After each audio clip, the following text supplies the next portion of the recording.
Good morning. My name is Brooke Porter-Coles with the Department of Workforce Services. We are ready to begin this morning's press briefing on the unemployment insurance claims report for June 14th through the 20th.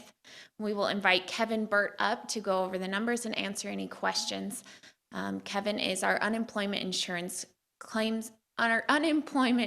division director. If members of the media have any questions, they can email me or text me as outlined in the press release. Thank you.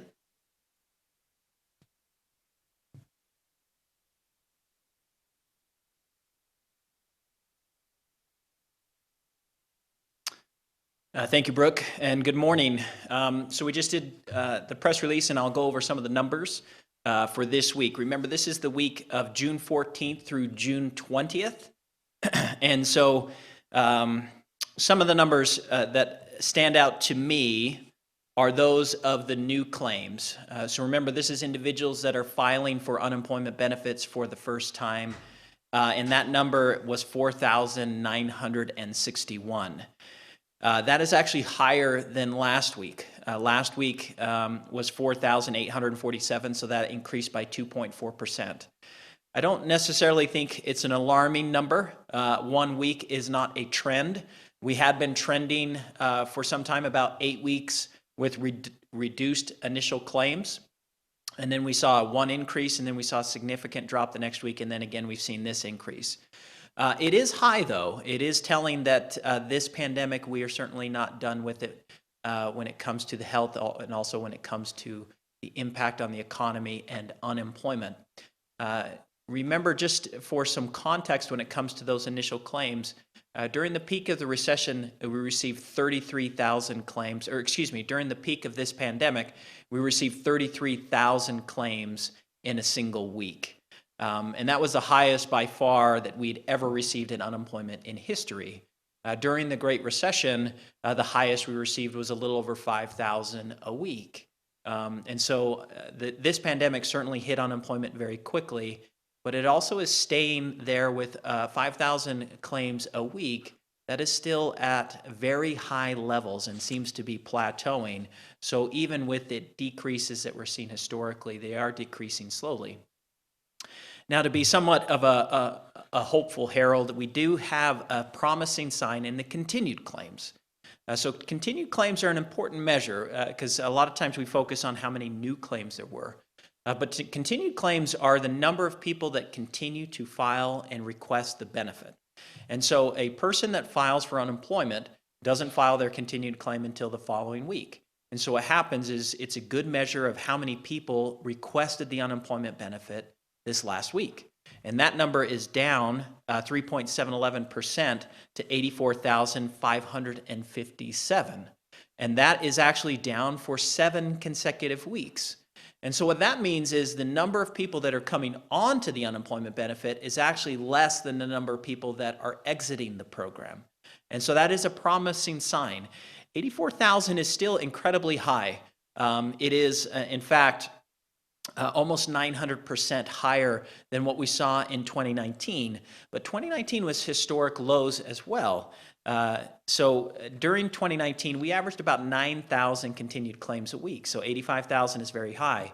But I did go back to take a look at when was our highest continued claims during this pandemic. And that was actually on May 2nd, the week ending May 2nd. So if that is your birthday, it's an unfortunate day. But that was 107,711 claims on May 2nd. So nearly 23,000 more Utahns that were filing for continued claims on May 2nd. So it is promising to see the continued claims trending down. It is unfortunate to see that the new claims continue to remain fairly high. We have been able to use the unemployment insurance program to stabilize some of the economic losses. We do like to share the number of benefits that have gone out, and that to date, from March 15th through June 20th, so just about in 3 months, we paid out $819 million in unemployment benefits, and that is across all programs, including the pandemic unemployment assistance, which is for those that are self-employed or gig workers, the state benefit, as well as the 13-week extended benefit. Another statistic that we have been using to kind of try to get to a more real time of how many people are returning to work is we take a look at an individual that received an unemployment benefit, was eligible, there was no issues with the case, but for 2 consecutive weeks has not requested that benefit, meaning they did not file a continued claim or receive a benefit. The 2 weeks is a little bit of a stabilizer. With unemployment being week to week, a person can work 1 week and be off the next week and qualify. And so that 2 weeks is trying to get a little bit more stable. And that number came in last week at 7,039 individuals who have for 2 consecutive weeks not requested that benefit. Again, that's a hopeful number as well. The week before that was 5,600. So that number has always been very high over the last few weeks, and 7,000 is a promising number. Now, with all that being said, I do want to put some reminders out there because there are some changes coming to the unemployment insurance program within the next 5 weeks. Remember, unemployment insurance is a temporary replacement wage for those that have been laid off through no fault of their own. And this pandemic has just impacted so many people that unemployment grew substantially, really literally overnight. And so it is promising to see that those numbers are going down. But one thing that unemployment was never intended to be is a replacement to employment. The unemployment program is temporary. There's only so many weeks, and it's a 40% replacement wage. The CARES Act is a federal stimulus benefit that was passed that was introducing new federal programs with certain time limitations on them. And so I just have to continue to reiterate that because many individuals who have applied for unemployment insurance during this pandemic may believe this is what unemployment insurance is, but unemployment insurance is not, the experience people are having on unemployment today is not the normal experience of unemployment. One of the largest contributors to, or one of the largest impacting pieces of the CARES Act was a $600 weekly stimulus for those that were eligible for unemployment benefits. The whole intent of the $600 stimulus was that this pandemic was different than a recession. Individuals were not all laid off. In many instances, they were just furloughed, meaning the employers had to shut down their industry, but they wanted to retain those employees once they were able to reopen.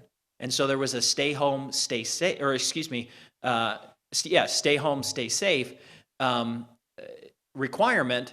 And so what happened is that 40% replacement wage of unemployment was no longer good enough. And that $600 stimulus was meant to get to a fuller replacement wage, provide some economic stability to individuals who were staying home and staying safe, and then allow those employers to be able to maintain those employees once that economic activity is returned. And so that started towards the, towards the end of March. And that is set to expire the end of July, meaning that individuals who are on unemployment today will receive that $600, that qualify, will receive that $600 stimulus additional funding for 5 more weeks.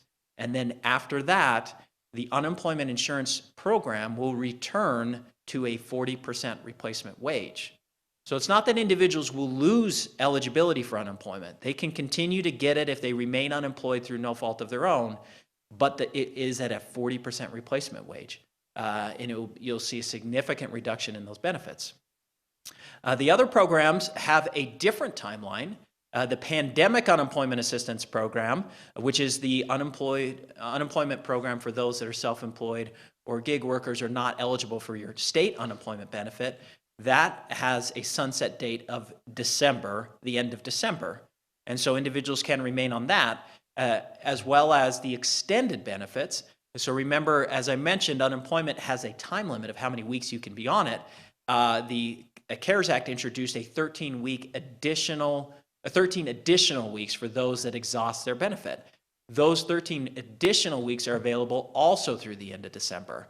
But keep in mind, the pandemic, the self-employed, the state benefit, and the extended benefits are all currently eligible for the $600 stimulus. That $600 stimulus in 5 weeks is removed for all of those programs, meaning that all individuals on whatever program you are eligible for will return to a 40% replacement wage. Now, why that is difficult is that it is clear that we are not through this pandemic.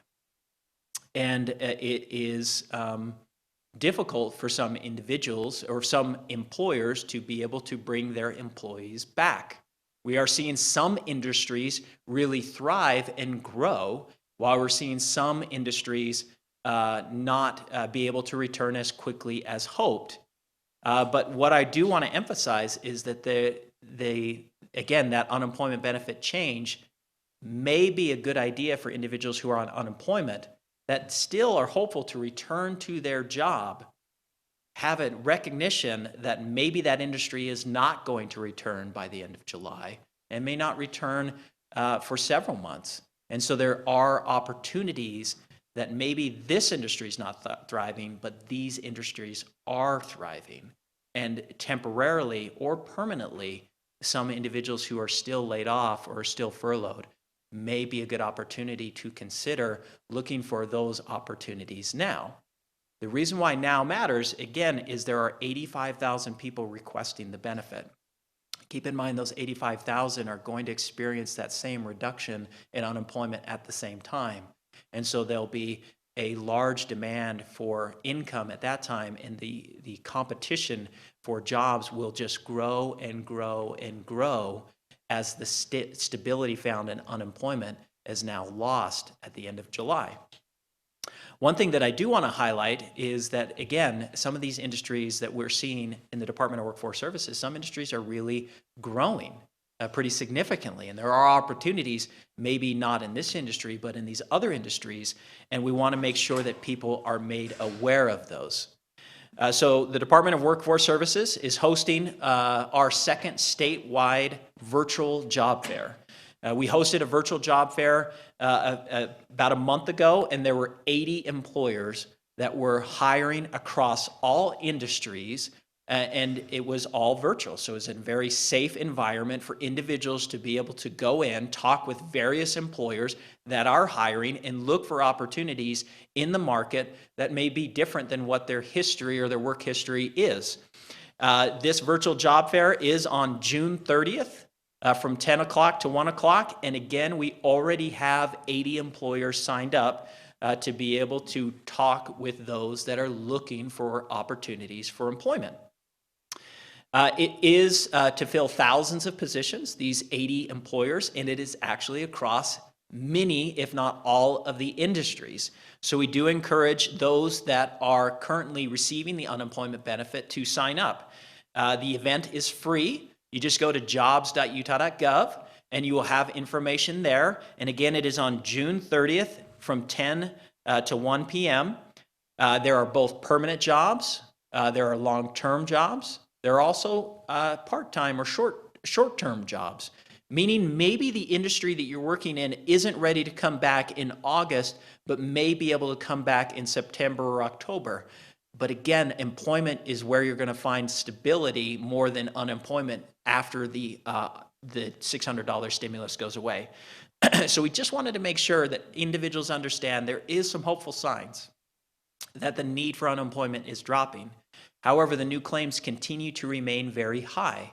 And there are decision points that individuals are going to have to come to about, is my industry going to return? And if it's not, do I take advantage of the other opportunities that are available and that you can continue to stay safe and continue to work, as a lot of these industries, again, have continued to thrive. And if you are an employer that is seeking job seekers, jobs.utah.gov is a great opportunity now with so many people filing for unemployment benefits. It's a great opportunity to recruit some of these incredibly talented people that unfortunately have lost their employment with this pandemic. And with that, I'll go ahead and take any questions. These questions are right now. Are we seeing any association with employment workers, higher COVID-19 cases versus? Okay, so the question is, are we seeing any correlation between higher COVID-19 cases and the rise in unemployment claims? And I would say the answer right now through June, and I would say right now the answer is no. Again, While we did see an increase in claims this week, if you look at the last 10 weeks, it's actually gone down 8 of those 10 weeks. And this one did go up, but it only went up about 2.4%. It has stabilized for the most part, unfortunately, at that 4,500 to 5,000 range. So I don't think that we're seeing an increase in claims. And another interesting fact is we just looked at how many jobs are registered with just jobs.utah.gov. And that number is actually increasing in the month of June. That number was over 24,000 jobs at jobs.utah.gov. So we still continue to see economic activity return, but what we do believe is there are some industries that are not seeing that economic activity return as quickly as hoped due to this pandemic continuing to be very difficult in a lot of industries and hurting some consumer confidence.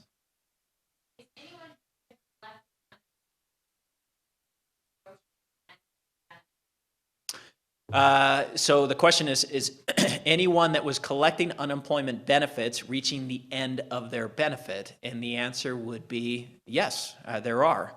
One of the things that we do include in there is the number of paid out claimants that were received the 13-week extension. That number was $1.1 million was paid out last week through the pandemic extended unemployment compensation. Remember, what that number means is that this is an individual that was receiving unemployment, state benefits, exhausted those, and normally would have been now just ineligible for unemployment. But Utah was one of the first 14 states to implement the extended, and they transitioned into the extended unemployment benefit. So we are starting to see those numbers increase as people transition from the state benefit to the extended benefit. The other people that probably have seen that are individuals who were on unemployment prior to this pandemic, meaning they were unemployed through no fault of their own, qualified for unemployment, were looking for jobs. Then this pandemic hit in March, and they had already used some of their state weeks, and so they have transitioned to the unemployment or the extended unemployment benefit as well.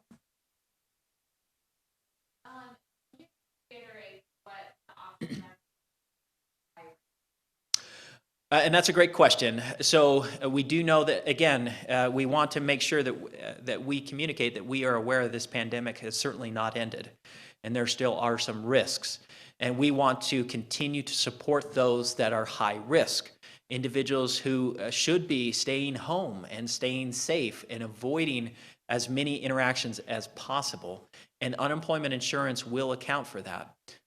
We do have, remember, unemployment insurance is a benefit that is paid for by employers and accessed by employees. And so whenever an unemployment claim is filed, it is an interaction with the Department of Workforce Services with both the employer and the employee. And so we get statements from both of them. If an employer offers an individual that is high risk a job, and that person refuses that job because they are high risk, during their weekly continued claim, they should attest that they refused work, because we are encouraging employers to also report those that refuse work. One of the things that we will be evaluating is good cause to refuse that work. If it is verified that that an individual or job seeker is high risk, that will be factored in as good cause, resulting in an individual not losing the benefit in many instances. What we do hope is that for the most part, employers and employees work together so that the employer and the employee understand and try to work together rather than having unemployment insurance adjudicate that decision. But if it is presented to us and we are able to verify that an individual is high risk, we want to encourage that person to stay home and stay safe, and we will evaluate good cause. Do remember, though, that individuals that are also high risk will experience that $600 stimulus going away at the end of July as well. And so maybe there is not safety in their industry they were, but this job fair might be a good opportunity to explore other industries that maybe offer telework environments where a person can go to a new environment that is safer for their condition and find a little bit more stability in the new normal through employment rather than the unemployment benefit. Okay, and with that, we'll go ahead and end today's briefing. Thank you.